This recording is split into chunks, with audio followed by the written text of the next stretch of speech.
me gustaría que se presentara, nos contara un poco de su práctica, de su experiencia y pues qué ha estado haciendo en los recientes semanas.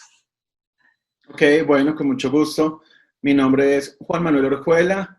Yo soy médico neuropsiquiatra. Estudié medicina y psiquiatría aquí en Bogotá, Colombia, en la Universidad Javeriana. Y posteriormente estuve en Ciudad de México haciendo una alta especialidad en neuropsiquiatría. Esto fue en el año 2014. Desde mi llegada otra vez a Colombia, he estado trabajando en servicios de consulta externa, viendo pacientes con diferentes condiciones de salud mental. También tuve la oportunidad de dirigir una clínica de memoria y por muchos años trabajé en personas que tenían enfermedad de Alzheimer o tienen deterioro cognitivo, alteraciones del comportamiento asociadas con la vejez y el deterioro. Eso fue un buen tema que trabajé un tiempo y ya digamos que en los últimos 5 años he tenido también un interés en particular por entender cómo la música se procesa en el cerebro. Yo también en mi tiempo libre toco batería desde hace 20 años y llevo haciendo investigación en este terreno que se llaman trastornos musicales desde hace más o menos 5 años con algunas publicaciones en revistas relativamente importantes. Entonces, eso es como mi hobby, la música y la investigación de la música y el cerebro. Sin embargo, también desde hace 6 a 8 meses, he estado trabajando en la salud mental ligado a una empresa que tiene que ver con cannabis medicinal y actualmente estamos instaurando cierto tipo de atención, no solamente en salud mental, sino en neurología, en dolor crónico principalmente, y salud mental, el tema del cannabis medicinal. En eso he estado los últimos meses. Muy bien, pues qué interesante y qué versátil, ¿no? Todas las áreas que ha tocado, desde la música, ahora cannabis, intentando métodos alternativos, ¿no? A las tradicionales, me imagino. Sí, digamos que el tema del cannabis medicinal no es tanto un método alternativo, sino lo llamamos complementario, ¿sabes? No, alternativo quiere decir que tú alternas, quitas una cosa para poner otra. Aquí sería un tratamiento que es complementario, es decir, puedes tener tus analgésicos para el dolor, pero el tema del cannabis te puede ayudar a reducir dolor como un coadyuvante o como un elemento que se adjunta a un tratamiento que ya tienes. Entonces, es el abordaje del cannabis medicinal como medicina complementaria e integrativa. Ok, complementario. Pues lo vamos a empezar a utilizar así, que es la forma correcta. Doctor, estas últimas semanas en donde, bueno, pues países en América Latina estamos, pues somos, vamos como 2 meses atrasados o un mes atrás de otros países que han tenido que aislarse, ¿no? Por esta pandemia. Entonces, todavía mucha Ciudad de México, me parece que Bogotá también. ¿Ustedes están en Bogotá? Sí, en ¿Sí?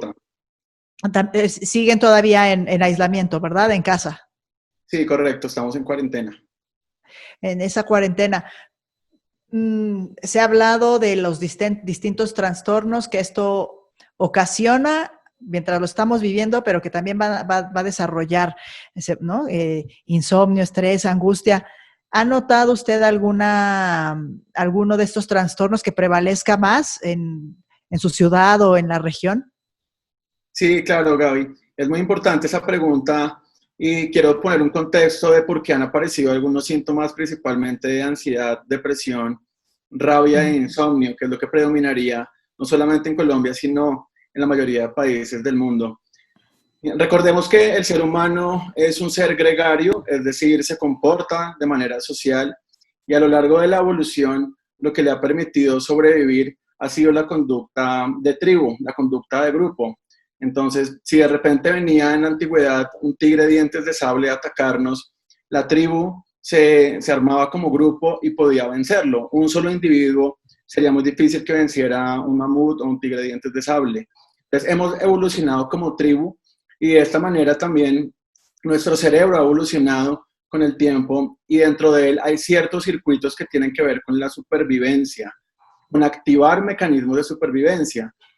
¿Frente a qué? Frente a las amenazas. En este caso, si tú te imaginas una tribu que empieza a sentir que hay un león cercano, la tribu tiene una serie de cambios adaptativos y de supervivencia, donde la tribu se junta más, protegen a los niños, protegen a los adultos, se tornan más suspicaces, cualquier movimiento puede ser indicio de un posible ataque. El león de repente puede tomar a alguno de los miembros de la tribu y asesinarlo. Entonces, todo este estrés es la respuesta con la que hemos venido evolucionando con el tiempo.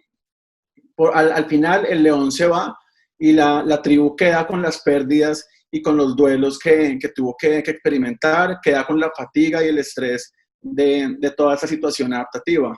Entonces, el ejemplo va dirigido a lo mismo. Actualmente, la pandemia corresponde a un ataque de un virus. Somos biología finalmente. Es un virus que nos está atacando porque tiene un mecanismo de replicación muy rápido.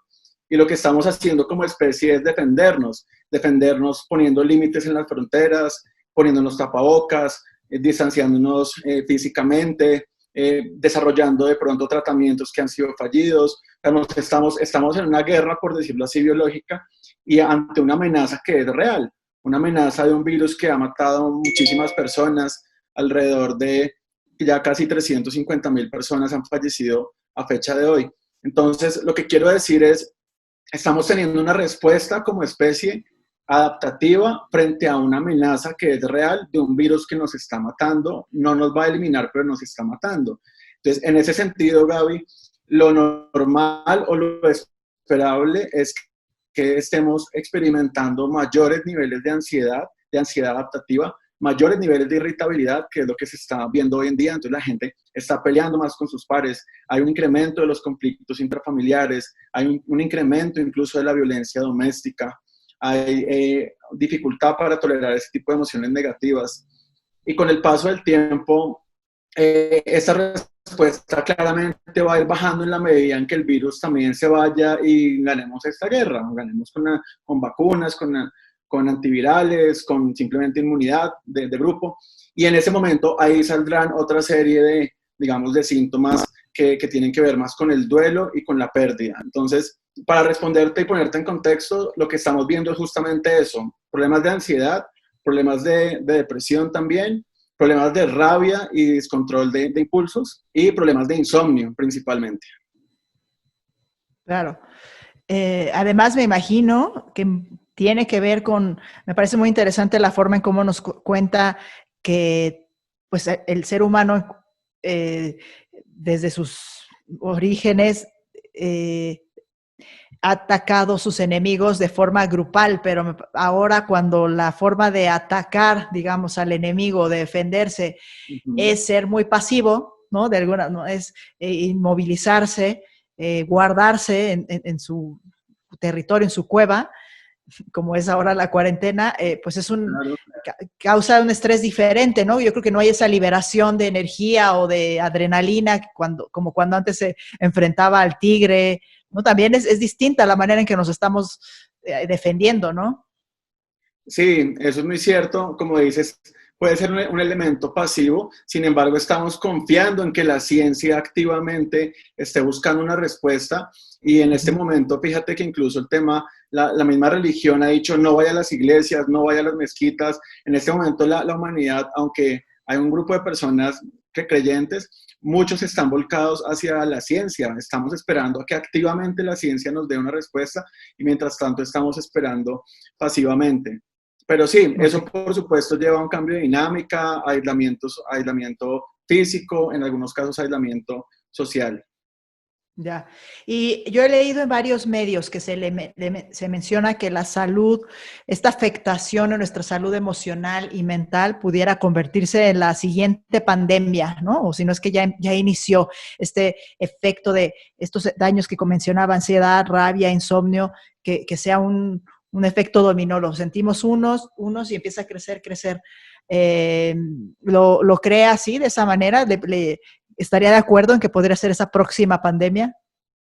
Sí, es una excelente pregunta y lo he leído en algunos medios. Digamos que lo que no estoy de acuerdo es con el aspecto semántico de llamarlo pandemia, porque una pandemia, por definición, es una enfermedad contagiosa, infecciosa, que se dispersa en la población y viaja por diferentes países hasta abarcar prácticamente el mundo. Entonces no podemos hablar que la depresión o la ansiedad sean agentes infecciosos que se van distribuyendo por todo el planeta. En ese sentido, no creo que podamos hablar de una pandemia de salud mental. Sin embargo, lo que sí vamos a ver es un incremento en la prevalencia de ciertos trastornos. Por ponerte un ejemplo, el reporte más reciente, perdón, de la OMS respecto a la tasa de depresión en el mundo es de más o menos 4.4% de personas con depresión. Con este tipo de picos se está viendo que la gente tiene depresiones del 20, del 30%, igual trastornos de ansiedad. Gente que basalmente, poblaciones que tenían un trastorno de ansiedad en prevalencias del 3, 4%. El último estudio de la semana pasada de la OMS reporta países como Irán con sintomatología ansiosa del 60%, Estados Unidos 40%, igual países de América Latina estamos por ahí entre el 30 y el 40%. Entonces se está viendo es un pico en las prevalencias durante la pandemia, digamos, durante la crisis como tal, y lo que viene más adelante, que es lo que mencionas, una segunda pandemia, yo lo mencionaría como una segunda prevalencia o oleada de cuadros afectivos que están en relación con el duelo y con la pérdida, porque en este momento, como te digo, estamos luchando así sea pasivamente, pero estamos a la expectativa, no confiamos en la persona que nos trae el mercado, no confiamos en la persona que nos saluda, tomamos distancia, estamos en una fase, como te digo, como de lucha, como de expectativa, como hacia dónde va esto y de alguna manera de defensa. Sin embargo, una vez ya tengamos esta otra fase donde ya tenemos la vacuna o tenemos el tratamiento, vendrá otra oleada que será la oleada del duelo, que es muy importante. ¿Qué fue lo que perdí?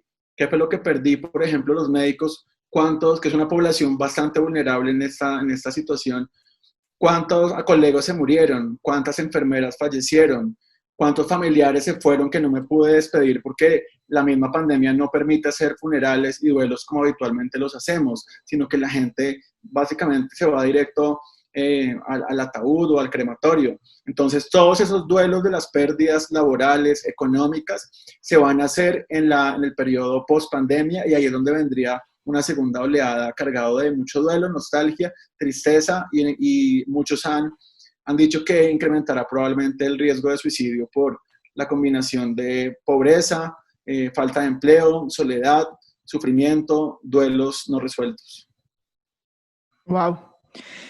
Sí, es que, claro, usted nos hace ver cómo, pues, estas consecuencias no nada más de vivir en esta cuarentena aislados, que se ha hablado mucho del tema, sino que que al pasar de las semanas, de los meses, vienen todavía las secuelas, habíamos estado en cuarentena o no, sino de la vida, de la pérdida de la vida misma, de la pérdida de trabajos, de incluso la geografía o cómo está conformada nuestras ciudades, nuestras calles cambian, ¿no? El local de la esquina, la cafetería de la esquina quizá ya no va a estar porque quizá no soportó, ¿no?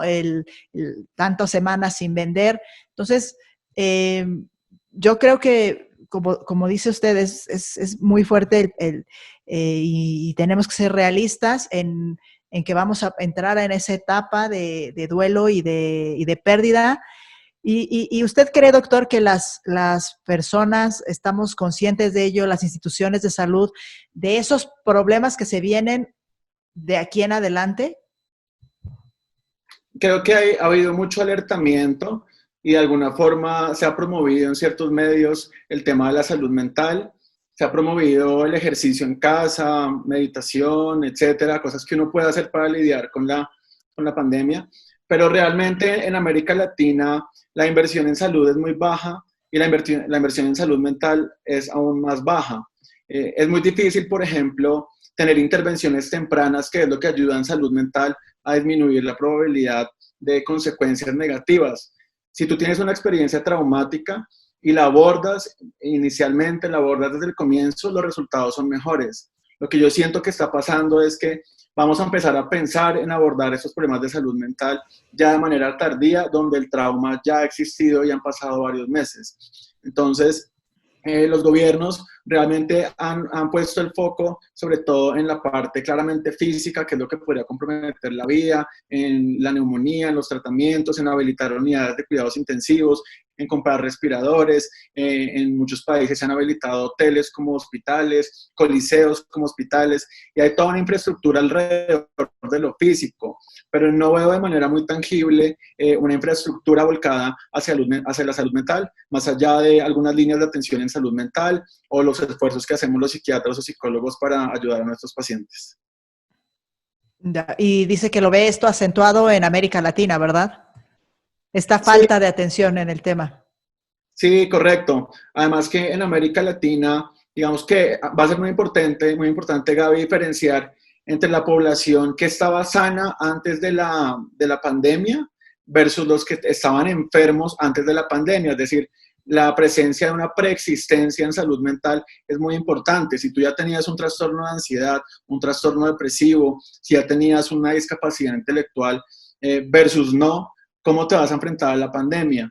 Y en este caso, América Latina tiene unas tasas y unas prevalencias más altas de enfermedad mental que, por ejemplo, en Estados Unidos o en Europa. Las tasas de ansiedad, depresión, están muy relacionadas con la pobreza, con la desigualdad social, con el maltrato físico, el maltrato psicológico, la baja escolaridad, y esos son elementos que se dan en América Latina. Entonces, esa preexistencia nos está haciendo más difíciles las cosas, sumado a una dificultad económica por parte de los gobiernos.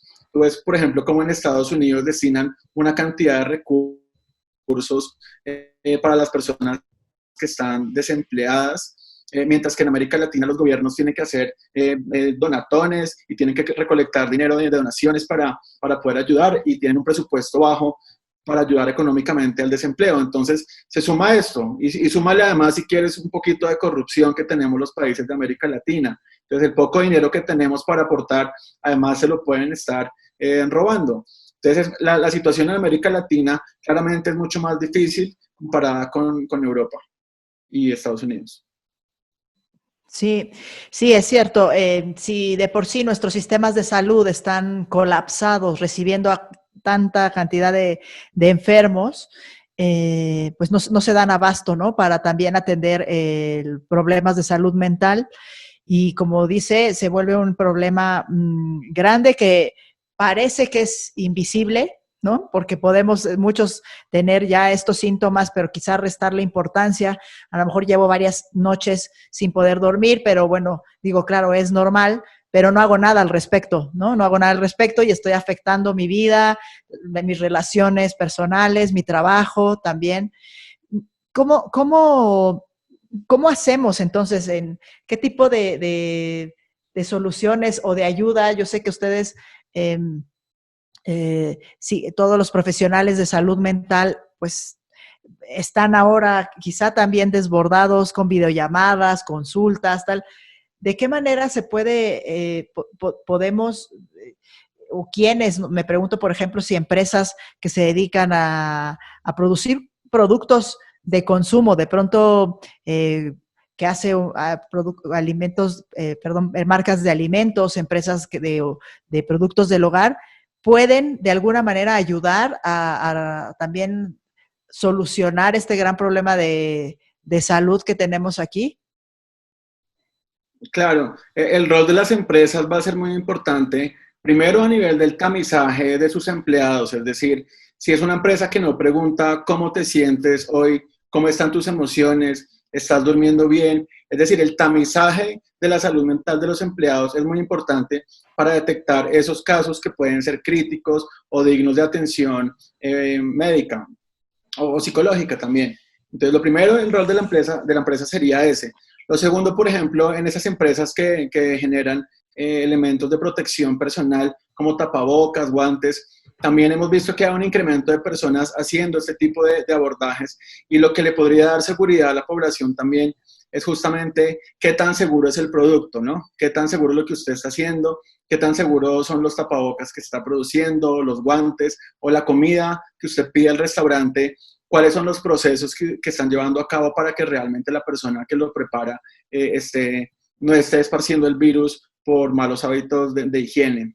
Entonces, yo pienso que el rol de las empresas es ese, básicamente, hacer un tamizaje, buscar las personas que están con algún tipo de riesgo psicosocial, permitir la ayuda o favorecer la ayuda, y por otro lado, lo que estoy hablando en términos de producción.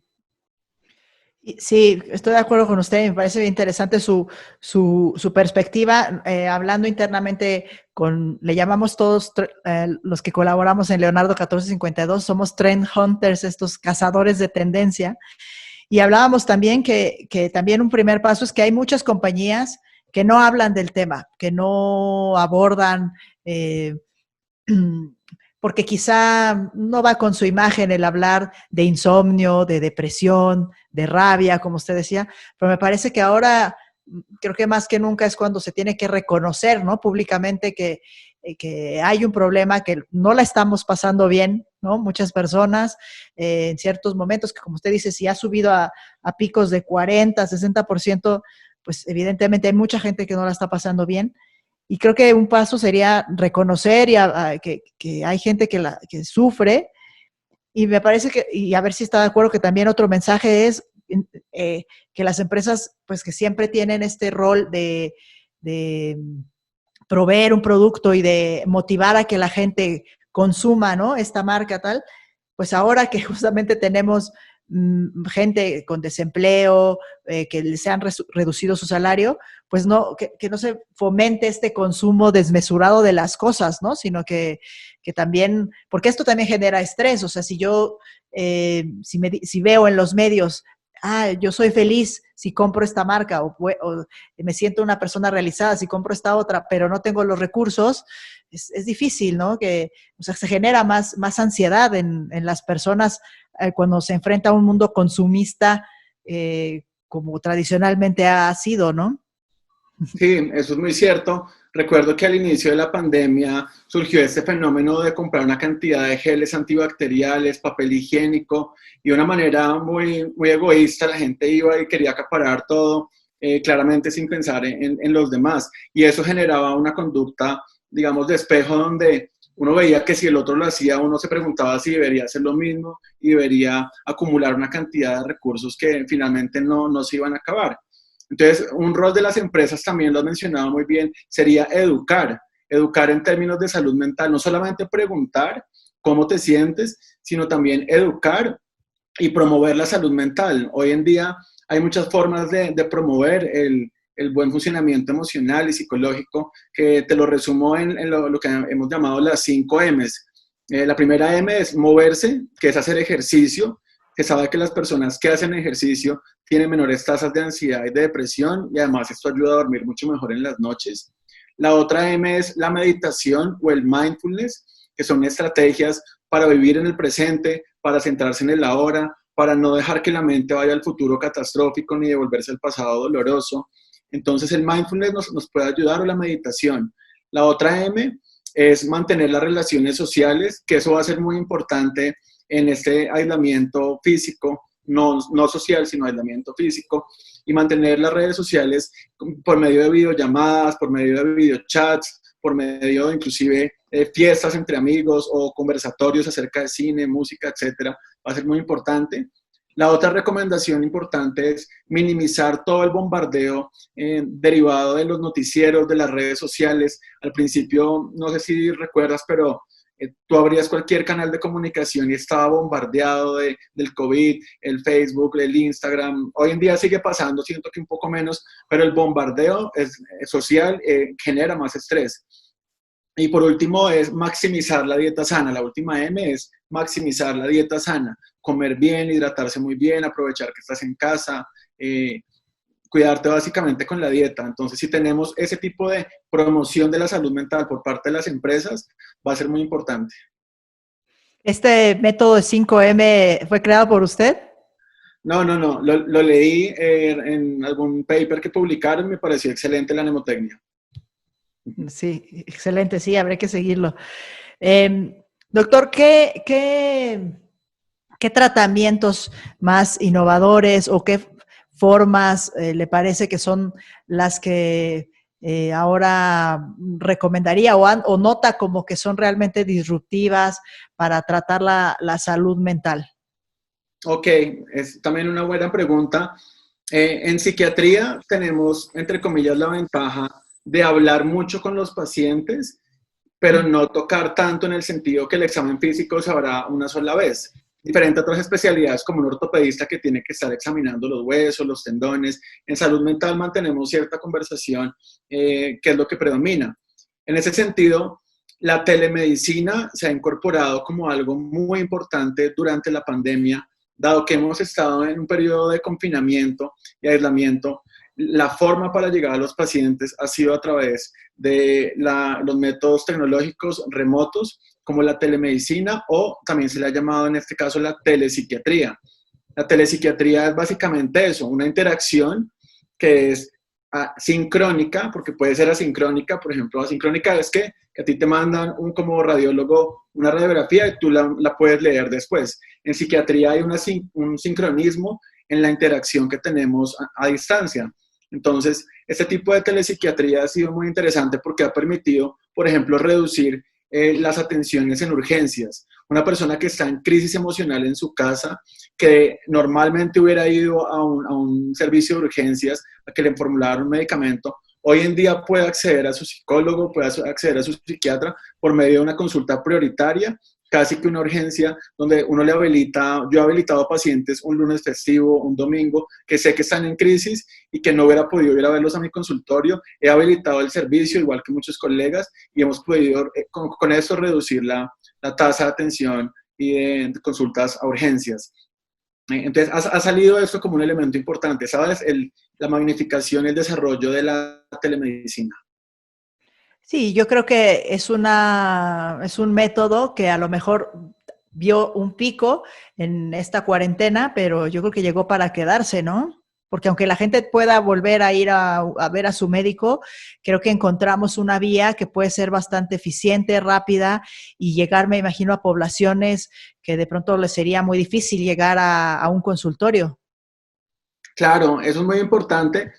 Algún autor leía recientemente sobre la aceleración de la historia. Él decía, es que con esta pandemia parece que la historia se hubiera escrito rápidamente y se hubiera adelantado en el tiempo.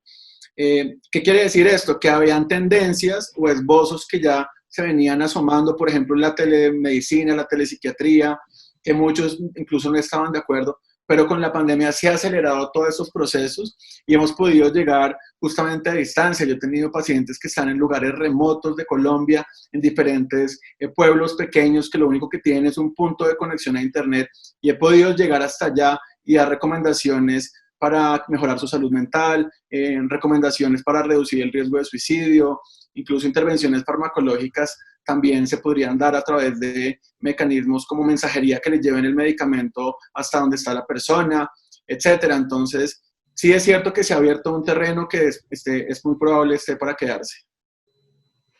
Muy bien, doctor. Doctor, pues estamos llegando, la verdad, al final de la entrevista. Yo creo que hemos cubierto prácticamente todos los temas. Por ahí le preguntaba también si la inteligencia artificial podía ayudar. No sé si ahí tenga algún punto Sí, de vista. ese me parece importante. Y fíjate, Gaby, que la realidad virtual y la inteligencia artificial son elementos que pueden ser muy útiles en este contexto. La realidad virtual, con el paso de los años, ha mostrado que puede ser útil para bajar ansiedad, incluso gente que tiene dolor crónico.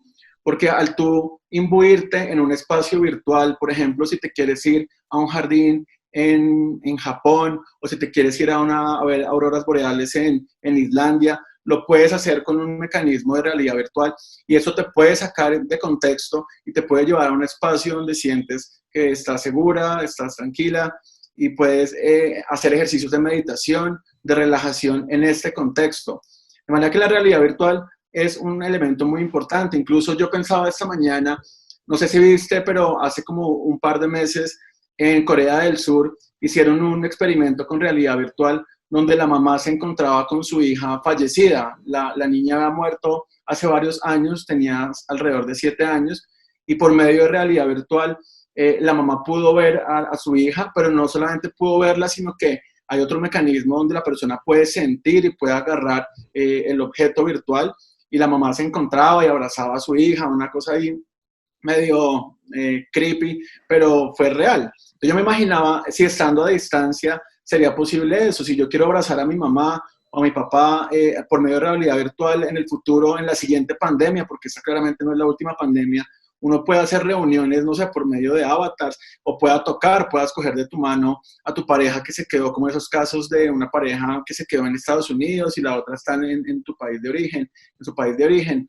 o gente que está distante, se pueda tocar, se pueda abrazar y pueda entrar en afecto, que es lo que hace falta en este momento de distancia social. Y por último, digamos, las aplicaciones también en relación con lo de la realidad virtual puede ser muy interesante. Yo veo la realidad virtual, perdón, aquí voy a arrancar otra vez. La inteligencia artificial puede ser muy interesante porque la inteligencia artificial no solamente te permite tener un diagnóstico de qué está pasando, por ejemplo, en redes, como algunos algoritmos que pueden leer si la persona está publicando contenido depresivo o contenido agresivo, o si hay cambios en el tono de voz, y esos algoritmos pueden hacer o sugerir un diagnóstico como una depresión o una ansiedad, sino también poder hacer intervenciones a nivel psicológico, como por ejemplo, ve y haz ejercicio, vamos a hacer meditación, ven, te pongo esta canción que te gusta, y hasta ese punto lo veo como algo viable. Y para terminar, diría que lo que le haría falta a la inteligencia artificial, y va a ser muy difícil de llegar a ese punto, es la empatía. La empatía quiere decir que desde la psicología tú tratas a las personas sintiéndote y conectándote con ellos emocionalmente. Cuando una persona llora frente a ti o está ansiosa, el terapeuta lo siente y a eso se le llama una resonancia afectiva. Va a ser muy difícil, así lo veo yo, crear un robot o un aparato que realmente sienta empatía por la persona y desde la empatía pueda aconsejar. Entonces la inteligencia artificial la veo útil en el sentido de diagnosticar, de aconsejar, pero ya de hacer una terapia mediada por la empatía y por el aspecto humano, creo que faltará mucho tiempo.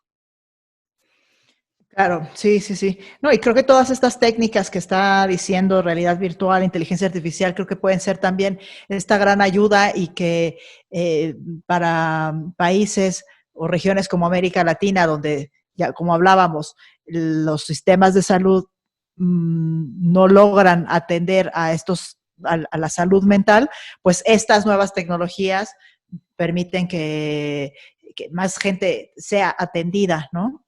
Uh-huh. Yo creo que además me quedo también con este mensaje, porque mencionaba algo de, no es la última pandemia, ¿no? Y creo que sí, digo, históricamente pues hemos vivido varias, ¿no? La humanidad se ha enfrentado a varias pandemias y sabemos que no será la última. Lo que creo, y no sé si usted tenga registro, pero me parece que es quizá la primera o de las primeras en donde se empieza a hablar de la afectación en la salud emocional, perdón, mental. Entonces, yo creo que como aprendizaje, antes de que venga la siguiente pandemia, cuando eso sea, creo que así como debemos prever y a lo mejor cambiar ciertos hábitos de alimentación, de nuestra relación con los animales, con el planeta, creo que también tendríamos que prever el estar mejor preparados, ¿no?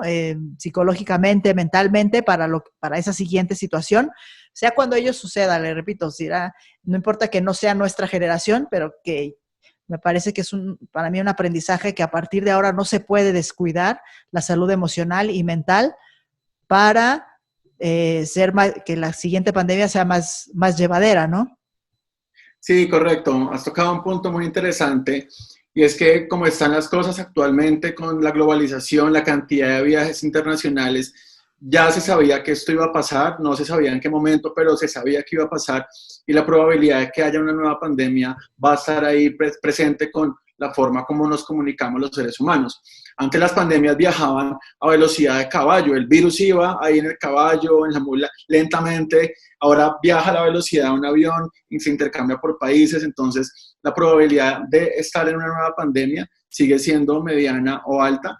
La ventaja que nos da esta primera pandemia que tenemos como generación es justamente eso, aprender, tener un modus operandi, un mecanismo de acción y escribir mucho qué es lo que ha pasado. Yo siento que todos los días publican desde diferentes áreas, psiquiatras, neumólogos, internistas, neurólogos, una cantidad de médicos están publicando constantemente para que quede un registro de lo que pasó, como un registro histórico, informático de todo el momento que estamos viviendo y, por supuesto, a futuro poder utilizar toda esta información a favor de la humanidad. Muy bien, doctor. Doctor, pues creo que ya terminamos. No sé si quiera agregar algo más, algún mensaje que quiera decir. No, yo pienso que de pronto hablar brevemente sobre el rol de los médicos en esta pandemia ha sido difícil. En estas tasas que mencionaba de ansiedad y depresión, la población médica ha estado muy expuesta, no solamente porque les ha tocado ser la primera línea de batalla frente a este virus, sino porque, por ejemplo, en América Latina se da este tema de los recursos, de la protección. Hay muchos hospitales que no tienen tapabocas suficientes. Vemos como, por ejemplo, algunos hospitales, incluso en España, los médicos y las enfermeras envolviéndose con bolsas, con guantes improvisados, reciclando una cantidad de cosas que en realidad eran desechables. Entonces, pienso que el tema de los médicos ha sido difícil. Se han suicidado algunos médicos, como en Estados Unidos, en Nueva York, una doctora muy famosa que se suicidó en el contexto de atención por urgencias. Y los médicos están solamente expuestos, no solamente expuestos, sino también exponiendo en parte a su familia. Y cuando han medido encuestas de ansiedad en los médicos, no solamente la ansiedad de que ellos se contagien, sino de llevar el virus hacia sus familias. Y por último, la respuesta de la sociedad ha sido muy ambivalente ante los médicos. Por un lado, nos aplauden y nos enaltecen esta labor de héroes, más o menos, pero por otro lado hay mucha discriminación, hay agresión hacia los médicos, hay panfletos que dicen váyase de acá, llévese el virus para otra parte. Entonces, la relación ambivalente de la sociedad frente a los médicos es algo que también hay que tener muy en cuenta. Sí, claro, muy contradictoria, ¿no? La reacción, sí, desgraciadamente también acá en México tenemos esos casos, gente con mucho miedo, muy asustada, y no, sí tiene estas muestras de desaprobación, de agresión a los médicos, y me parece bueno, que creo que también es una población que a partir de ahora creo que tendrá un rol más importante en la sociedad y que tendremos que voltear a ver y reconocer su esfuerzo y pues también que mejoren sus condiciones de trabajo, ¿no? Así es, Gaby. Doctor, pues muchísimas gracias. La verdad ha sido muy, me encanta tener esta charla con usted. No me gusta usar la palabra interesante porque siento que eso es como poco importante, pero de verdad que ha sido muy nutrida y muy rica todas sus puntos de vista. Yo le agradezco este tiempo